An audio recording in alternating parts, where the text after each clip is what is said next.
Hey everybody, good afternoon. This is Doc Severson, and I've got Dave Lukas here of 12 Minute Trading. Today is Monday, the 4th of December, and how about that? We have a little bit of distribution happening in the marketplace after a 500-point move off the bottom in the S&Ps during the month of November, an amazing month. We are seeing a little bit of range contraction, and so this is kind of what we're expecting to see as we get into the month of December for a couple weeks then, and maybe we'll see if we finish on a high into the Santa Claus rally. Dave, what are you seeing in today's market? I think you summed it up pretty good. I mean, we've been expecting some pullback in this market up into this point. It's gone, 500 points in about 3.5 weeks. On the S&P. So that's a heck of a move. You got new highs for the year that were put on the NASDAQ. You had the Dow hit all-time highs, but a lot of that's blown out that daily energy and a lot of that weekly energy too. So we're kind of at one of those points where the market needs to pause and go sideways to down to kind of get itself charged back up. And it always coincides perfectly, right? It peaks at the end of November, that first few weeks of couple weeks of December or start to get volatile, and then all of a sudden you get your Santa Claus rally in the final week or so of the year, right? That's just how things are shaping up, and it's looking like that. I think the way to look at this is it's a typical cycle, and we're going into an election year. I think we're going back to a quiet and trending bull market, although there's some pretty big macro things in the wings that are out there. But I think with an election year ahead of us, markets are, I think you look back at almost every election year, presidential election year of the past, 20 years or whatever, 30 years, and it's positive in that year, right? So, I would say I don't know if we're going to get more 500-point months in the S&P, but we certainly are probably going to continue stair-stepping and everything into next year, going to new highs at some point, and maybe even seeing 5,000 at some point in time. So now, Dave, from a fundamental standpoint, how I bet what's going through a lot of viewers' minds right now is how on earth is this market rallying? Because literally everywhere you look, the news is bad. We have high rates. People can't afford to buy houses. We see, people taking on multiple jobs just to be able to exist. People are having problems with rent. They're having problems with cars getting repossessed. Everywhere you look right now, there's this sort of sense of calamity. We have this geopolitical looming in the distance. We have geopolitical storms moving out there. We have, and then on top of that, you have a huge election coming up. How on earth are markets heading higher through all of this storm right now?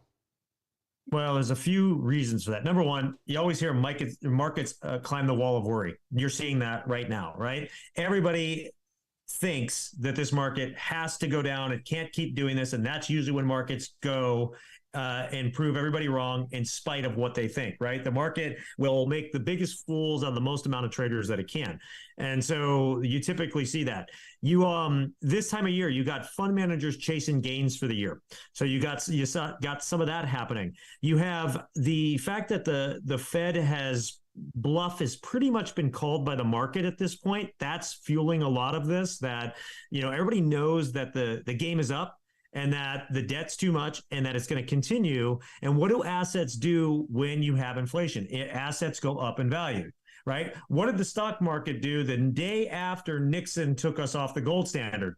Up 10%, right? Why? Because when you deflate a currency, assets go up in value. That's why things are more expensive and continue to be more expensive and will continue to be more expensive. Even if inflation isn't growing as fast, inflation is well over 20%. Prices are 20% plus higher than they were in 2019.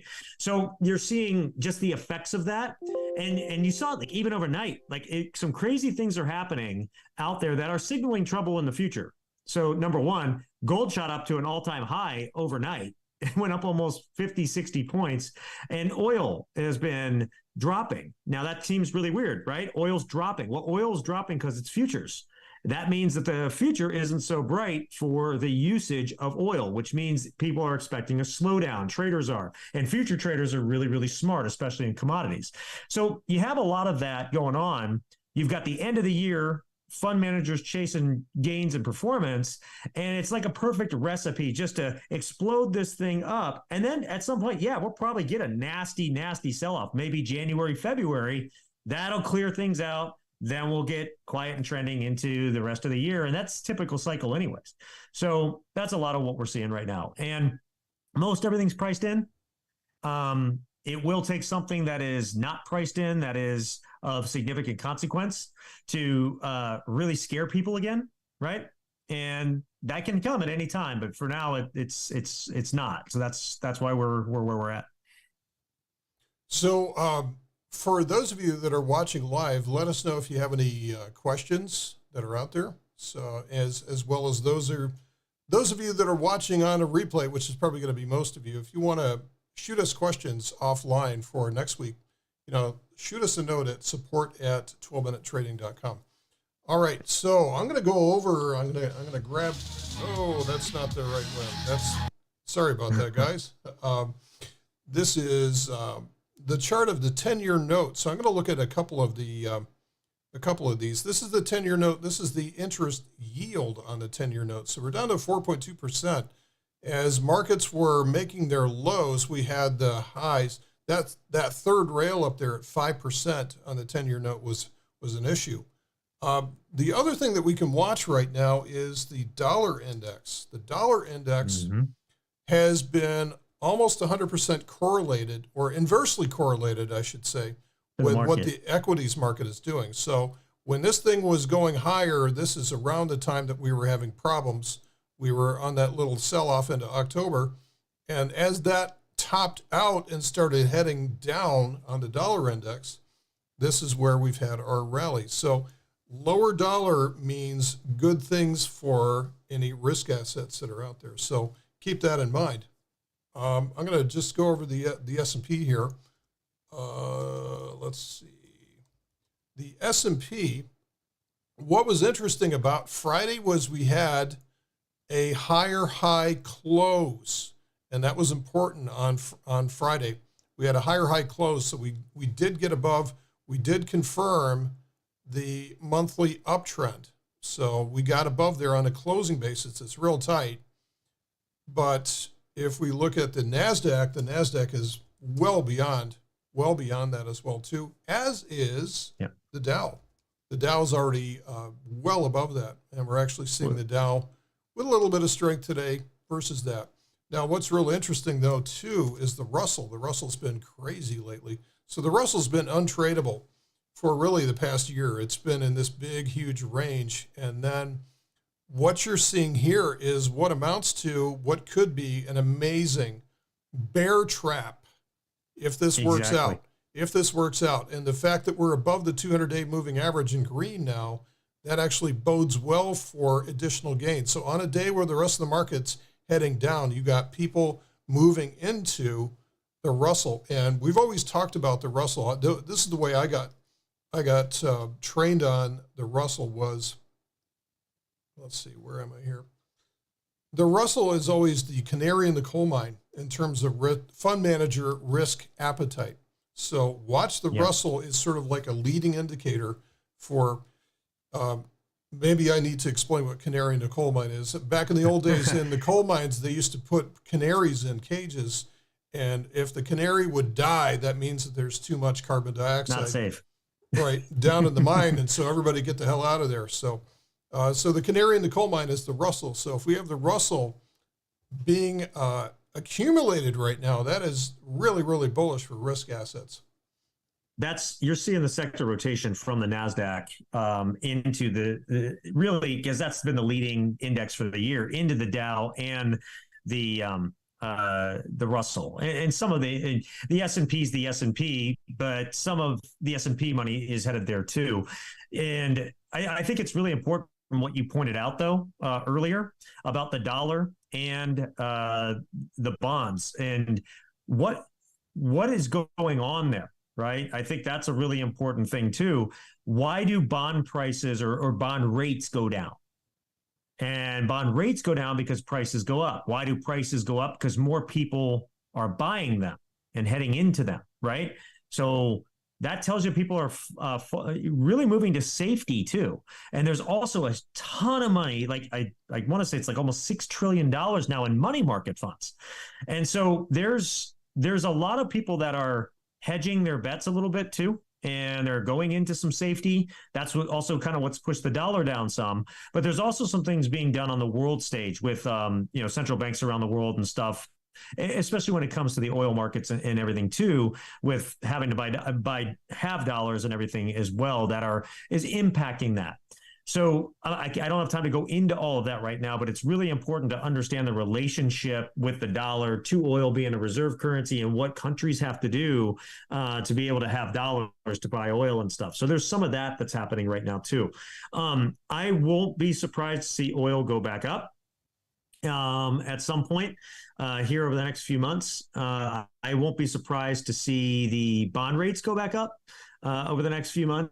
I think the U.S. has 7.6 trillion in debt to issue next year, and it's all going to be at higher rates, and we're already paying over $1 trillion in interest going into next year. So it's going to get really, really interesting when it comes to our debt obligations and the inflation picture. I know everybody thinks the Fed's going to cut, and they may have to, because remember, the market's not the economy. The market can go up while the economy's tanking, right? So we may see an economy having trouble under that weight, and the markets go higher, and the Fed may have to cut, then start raising again because of inflation catching back on. We saw this in the 70s. We had the spike up in inflation. They got it down. They thought it had licked. And then, bam, it shot back up again. And it definitely kind of looks like we're setting up for the same type of thing. We have a couple of questions that just came in through the chat room here. So the first one from Brewhead is, any read on the discrepancy between the intraday high, not higher than July, so this was Friday's high, came to a dead stop right near 4,600. Not higher than July through the close was. Does that typically mean anything? Okay, couple of things. First of all, when you see round number support or resistance, that's a number that everybody sees and that everybody sets up their sell orders or buy orders depending on whether it's support or resistance. And so let's see, let's go over to the chart here, and so I can visually talk to this. And you're seeing a rejection off of that today. We'll see what the end of the day looks like, but that's what we're seeing is rejection from that, which is natural at those levels. What Brewhead is talking about here is that back in July, we got up several times to this area. In fact, I'm going to zoom in here, and this brings up 4607 or something like that we got up into. Well, we did an intraday high, and this is a massive key reversal bar right there, and that was one of the data points that we had. So we that was either a Fed day or that was I forget exactly what that was. But what I want you to look at is the upper wicks on all the candles here. Notice how every time the price tried to push higher, it got pushed down. Every time it pushed higher, it got pushed down. Every time it went higher, it got pushed down. Until finally, the big rejection candle here, and then we started on the corrective path. So that's something interesting to look at, because it sort of gives you a leading indication on this. So this was more of an outlier, this intraday close above. Now, when we compare that versus what we've seen recently, let's see, here. Again, I think that Friday was such a big explosion above resistance, and it was to some degree, when we see something like that on a Friday, that was Fed induced. Remember, we had Jerome Powell talking twice on Friday, so this is a lot of short covering. This is a lot of very emotional trading into the weekend. And when you have something like that happening, a lot of people were taking profits right at a round number resistance level. But to me, what I've always heard is when you have an intraday high versus a closing high, you always give the preference to the closing high. It is always more important where something closes, because something that we always say in here is like, watch the end of the day, watch the last 90 minutes, because amateurs open the market, the pros close the market. So to me, that is a closing higher high for the year so far. That is the highest high close for the year, which is more important than July's intraday high. So that's Well, the and if you answer. look across the board at the energies too on the daily chart, the Dow, that parabolic spike in the last 2 days of last week, 500 plus points, 300 points in 2 days. That definitely bled the energy out of there. The S&P energy's been down, pretty low. The Russell energy is now down, pretty low. At least I'm looking at like the 14 charts, but I think even on the 9 charts, the 9-day period, they're still in that same kind of spot. And then same with like the Nasdaq. In fact, the Nasdaq's charging up. Very interestingly, the Nasdaq's charging up, the weekly's headed down. The Nasdaq actually could continue releasing lower off this energy that is building up in the daily chart. The way that it's kind of rolling over with the weekly energy being as low as it is, it's a right place for a pullback to see it come back to like 15,100, 15,000 level, set up that higher high, and then just back up from there. So I'd love to see that. I'd love to sell into that right now. S&P, man, that 4,400 to 4,450 gap is still out there. I don't know if we can make it there, but I think undercutting 4,500 would be good enough. And you could see that off this chart. Again, the weekly chart is exhausted. And this has been a weekly swing, right? So you're usually going to pause and either pull back or go sideways for a good amount of time. But that gap is so glaring, and it's only 100 points or so away.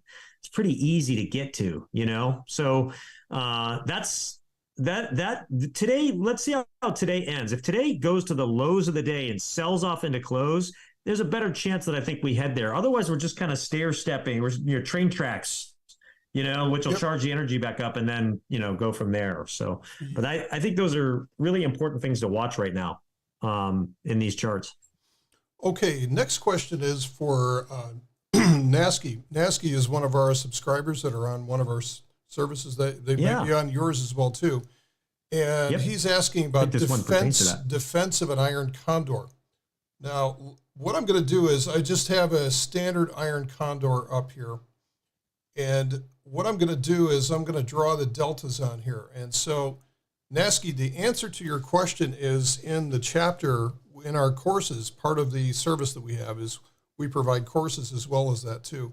And it's called Dynamic Defense of an Iron Condor. So typically what I'm doing when I open up an iron condor, I'm doing a 30 delta on the put side, and I'm doing about a 15 delta on the call side.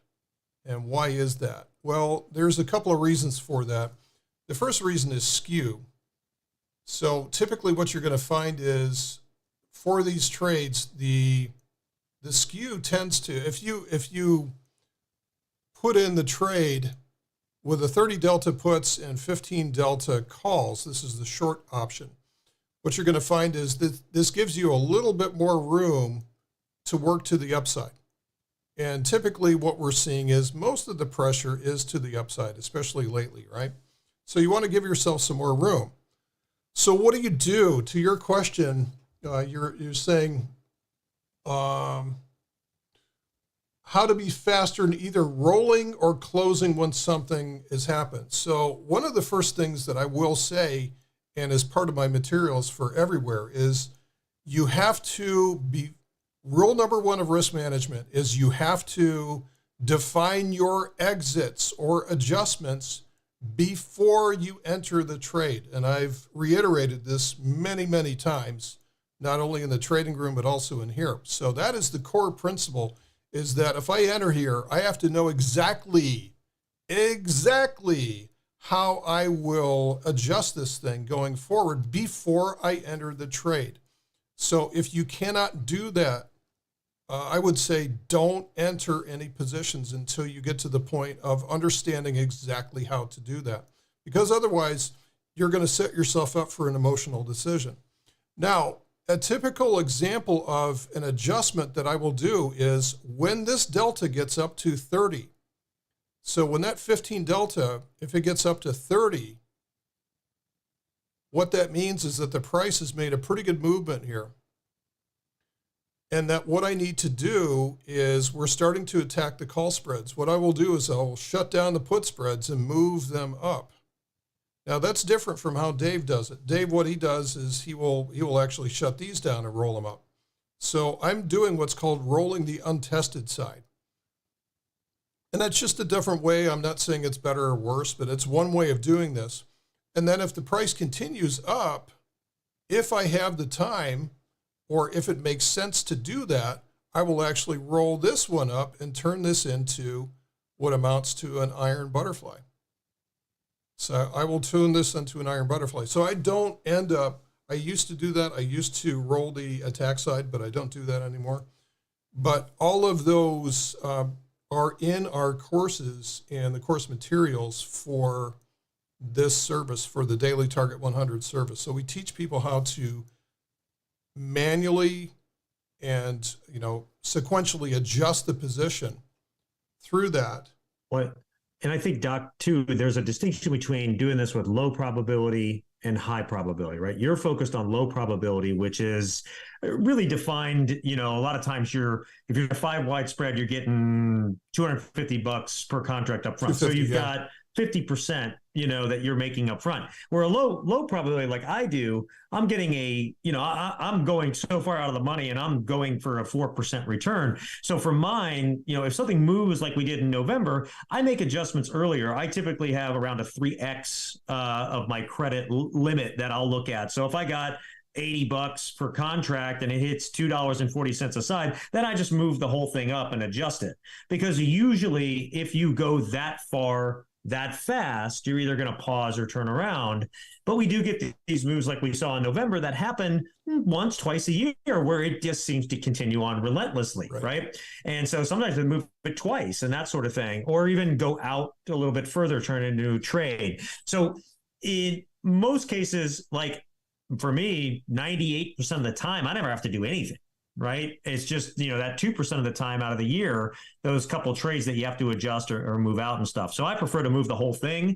In a case where I can see it coming, like there's some good rotation into the rut right now, and I have a rut one. So I may just take off the call side, move the put side up, and basically pay for buying back the call side with that, keep my original credit and let that thing continue to run away. I want to watch a little bit more this week and see how that happens. But that's an example of where you can make those adjustments like that. But for the most part, when you're trading high probability and you're selling 5-6% or more out of the money to begin with on a 3 to 4 week cycle, right?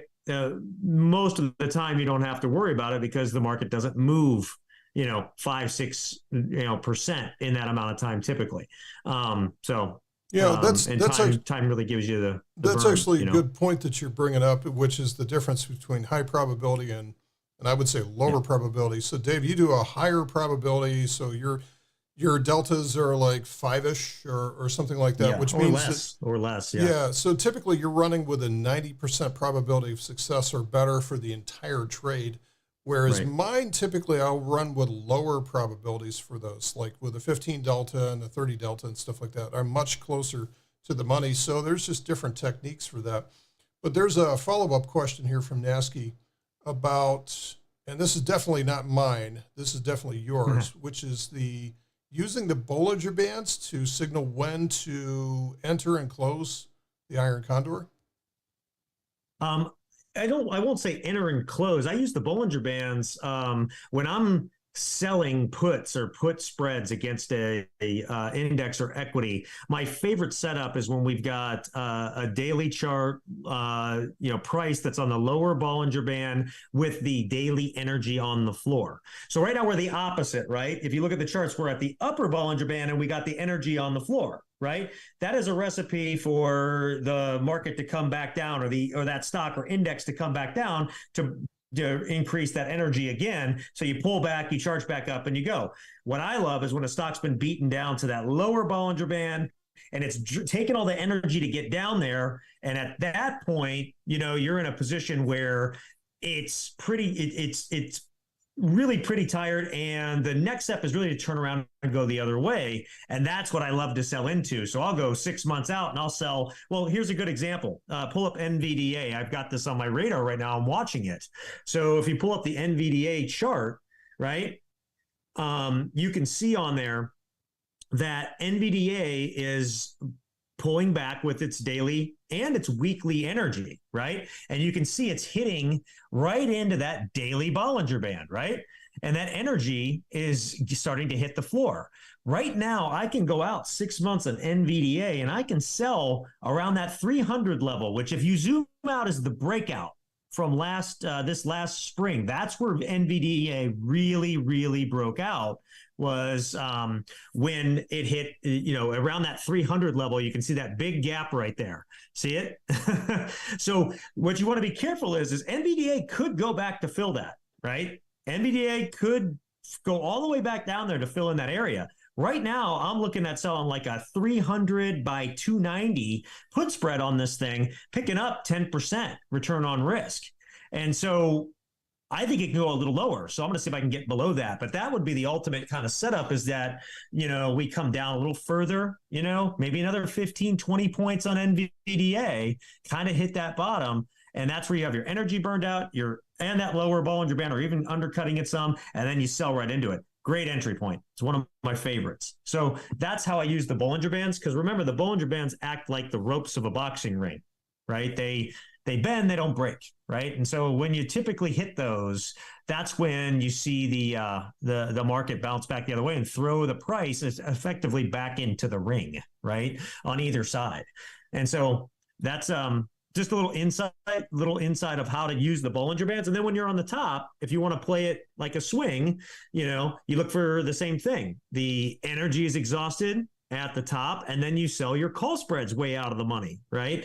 And do the same thing. And you can play the swings back and forth if you want to trade like that. I know a lot of people that use those swings and do very short-term trading. They look at like a 5-day 15-minute chart, and they play those swings the same way, and they're in and out. So you can take it down to whatever microcosm you want, but just the relationship between the energies and the Bollinger Bands is a really great signal to trade off of. I'm highlighting this because I want to make sure that you grab your chance to get that 4-cent dividend on NVIDIA, and then we can all retire. So yeah, exactly. All right. So thanks everybody for your great questions. Again, we love to hear questions coming in from email, so we're happy to receive those if you don't get this one in time for next week. So with that, I think we have used up all our available time. We don't want to push our luck here any further. So today, thanks very much for joining us today. We got a good crowd, and we got an exciting market on our hands, and we'll see where this thing goes in the next few weeks. So from Dave and myself, I want to wish you guys the best of fortune with your trading this week, and we will love to see you next weekend or next week. See you there. Next Friday. See you next week. Yeah. All right. Thanks everybody. You guys take care. Friday. What am I talking about?